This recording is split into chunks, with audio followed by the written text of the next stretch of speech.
The streets of Old Woodbury glowed with the soft, flickering light of old lamps.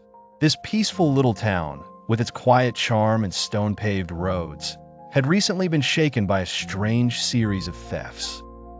What was being stolen? Candles, thousands of them, disappearing from stores, houses, and even the big church. Detective Eleanor Marsh, an experienced investigator who liked strange cases, stood outside the town's oldest candle shop, Flickerwicks, looking over the scene. The shop's owner, Mr. Gustav Manning, had reported the biggest theft so far. His whole storeroom, full of handmade candles, had vanished overnight. Eleanor crouched to check the broken window, which was believed to be how the thief got in.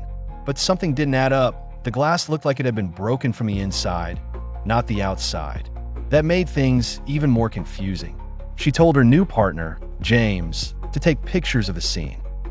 "I didn't think people could get this crazy over candles," James said while taking photos with his phone. "They're just wax."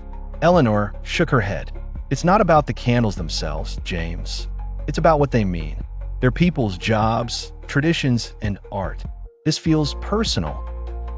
Next, the two headed to the church, where Reverend Pollock was already waiting. He showed them the empty shells where colorful candles used to stand in neat rows, lighting up prayers and wishes whispered into the church's old stone walls. "These candles were special, Detective," Reverend Pollock said firmly. "They weren't just regular wax. They were blessed. The town needs those candles for next week's festival. It's a tradition that's over 100 years old," the Reverend said. Eleanor promised they were doing everything they could to solve the case. As she listened to how respectfully he talked about the candles, an idea began to form in her mind. Their investigation led them through late-night stakeouts, chats with locals, and digging through old records of the town archives. A pattern started to appear. One name kept popping up in quiet whispers: Candela Lucas, the goddess of light. "It's an old legend," Eleanor told James as she flipped through a dusty book on local myths.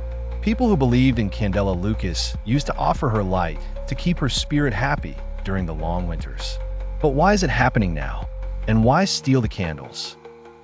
Hidden in the shadows outside the church, Eleanor and James spotted a group of people holding a quiet, almost ritual-like gathering around a bonfire in the woods. They moved quickly but carefully toward the clearing. There, they saw men and women dressed in long robes, standing in a circle. In the middle of the circle, a big pile of candles glowed in the firelight. One person pulled back their hood. It was Professor Agnes Ordway, a well-known history teacher. "Professor," Eleanor said, "I didn't think you were a thief." "This isn't stealing," Agnes said calmly. "It's about preserving our history.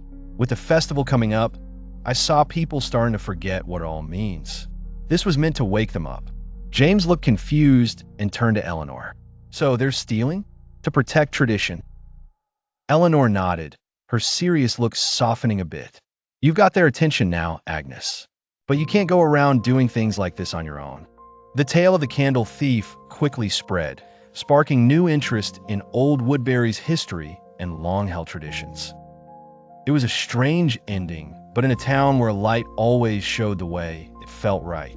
With the mystery solved, Eleanor and James walked the quiet streets. The town slept under a starry sky, candles glowing in windows, not just with light, but with meaning.